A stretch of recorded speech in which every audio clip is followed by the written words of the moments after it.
welcome back to my channel. Welcome to my channel, Marjorie Elite. I'm your girl Marjorie, bringing you the vibes. You already know it. So before you get into this video, make sure you subscribe, guys. And if you like my content, kindly give this a thumbs up. Comment down below what you'd like to see in my next video, or any questions you got from me. I'm gonna answer them. Yeah, let's get right into this. Okay, so guys, in today's video we're gonna be talking about my experience in university, my expectations, and what flopped. So yeah, so guys, me going into university, let me not lie, I thought it was grodish. So if you know me personally and you ask me and I tell you that, just know that university is like greenish. It's because a whole lot of us thought the university was going to be like greenish, but it's especially in the area of online lessons. Guys, university is a trap. I'm sorry for clapping too loud, but me, if someone told me, I think they told me, I just never paid attention, I just never paid attention. And tell me when I'm telling you university is really a trap. The whole concept about I'm gonna have freedom. Let me tell you, when you see a second year or a third year, especially someone who's about to graduate, give them a big hug. Then give them some money, because those people go through a lot, guys. Guys, it's a lot. If you think grade 12, and down here in Zambia, grade 12 is the final stage, unless you're doing A-levels or something like that. But if you think grade 12 is hard, it is not.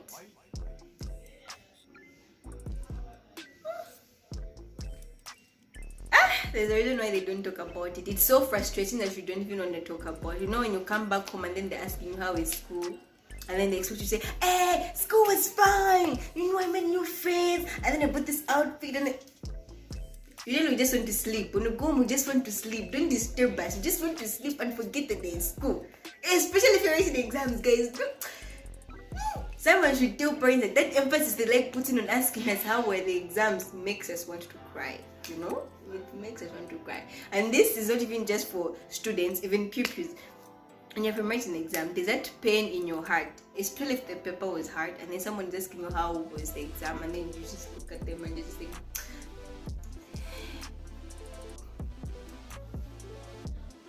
like, you just don't want to talk about it. People don't understand that you don't want to talk about it, so they continue pushing you. You end up crying. That's why people cry. It's not even funny. People cry, and it's not nice. So guys, me going into university, I thought I'm gonna be like, I'll just switch there, like, everything's gonna be fine. But it was not. When I got there, I was excited, this was the moment I've been waiting for my entire life, I went there. The first shock of my life was the room. I stood by the door, I opened the door. In my head, when I looked at this room, I thought the room was for one person. I went through so much luggage. I went with so much luggage, guys. It was not even funny, because I didn't know what I needed and what I did not need. So when you're going to university, ask somebody who's already at that university, not a different one, at that specific one, and ask them what you need to survive at that place. Me, I took so much because my sister was there, and just like, why not? And she's telling me, you need this. Well, I was packing, guys. I packed. So when I reached, I looked at the place and I looked at my luggage, and it was just not coordinating. Like, I was like, no, this cannot be it. And my friend was not helping me get the bags out of the car, and she just kept looking at me, just like, Marjorie, what? Including my father, like, was like, no. So when I look at that room, I wanted to collapse, because the room was super small. And then I saw these 2 bunk beds. In my head, there was only supposed to be 1 bed there, 2 bunk beds.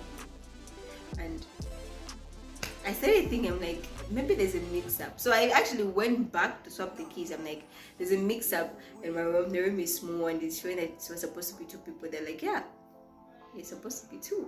And I'm like, what? And they're like, yeah. And I was like, okay, no, it's fine. I can handle this, right? I can. So a few moments later, I went out. I think I went to get another document for my settler and stuff like that. I came back. So before I reached my room, I saw a car parked outside the hostel. And I'm there telling my friend, I won't mention names, I'll say my friend is X. I'm telling this friend X, saying, that's my roommate. We can bet on it. That is definitely her.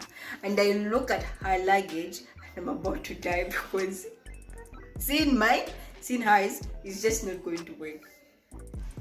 So I go in and I find her by the door looking at my things like this. So shocked, like, girl, how'd you bring all these things into the room? How? Where'd you come from? And I'm just like, don't worry, I got this. I'm gonna pack these things up. So I did a little packing. We created some space. She just left her things and she went out. So me, I'm like, you know what? Maybe she's going to complain, or maybe like she's going to complain we'll get a bigger room, or she's leaving the room. So they passed like, I think, I mean, like it was like 21 something. She came back. And she stood like powerless like me, and then we're like, how are we gonna do this? So like, you know what, we can do it. So we started packing some things and look great. Yeah, that was my first disappointment. The second day was the food. There's the food. Yeah, there's the food. I never expected it. Dining home to get food, Me, I was lied to. I thought there's going to be exclusive food. I saw the queue first, guys. I saw the queue. This queue blew my mind. I was like, You understand? They don't care about you. Me? I know. I said, no, I'm not going to do it. And we were so hungry. Like the entire day we spent like packing and getting all our stuff and our schedules right. And then now you see the queue, I just want to faint. Me and my friend. My friend will look at each other and I'm like, Satik, say, we're not eating today. The queue was so long, if you see it, power would finish. Like, no. I just said no. Did I mention it's a scam? Yes, it's a scam. Temptations. Guys, there are temptations at university, you have no idea. But we have food when they tell us. The problem is when they're telling us this thing, they think you're just going to be like, there is the cake, let me have some cake. It's not like that. It's a lie. It's a lie, It's a big lie. When they think about boys, like, they're going to boys are going to want your head. God have mercy upon us.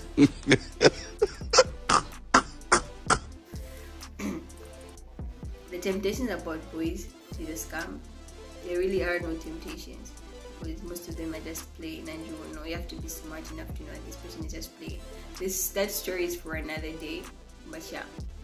And then the other thing is, get sick a lot. Personally, I got sick so many times. It was not even a joke, guys. The first week, I was the first one to get sick because I was in a new place. I didn't know how to adapt to it, and I just got sick. And I kept on getting sick in chapters. I even came back home. I came back home for reasons. Yeah. Again, story for another day. So yeah, guys, it's a lie. It's a total lie, and when you feel like, you want to go to university, I'm not even going to see, you miss the people at home like crazy. But the moment you start going back home, you start packing, you already know when you reach by the gate, you'll be like, take me back to school. Like, just take me back to school. So guys, if you want a part 2 of my university experience, which I am just gonna tell you a story of how university went down for me, comment down below and I'm gonna give you the story. Yeah, so guys, stay tuned as we bring the vibes to this channel, and make sure you subscribe, like the video, share, comment down below, and yeah, we'll keep it rolling.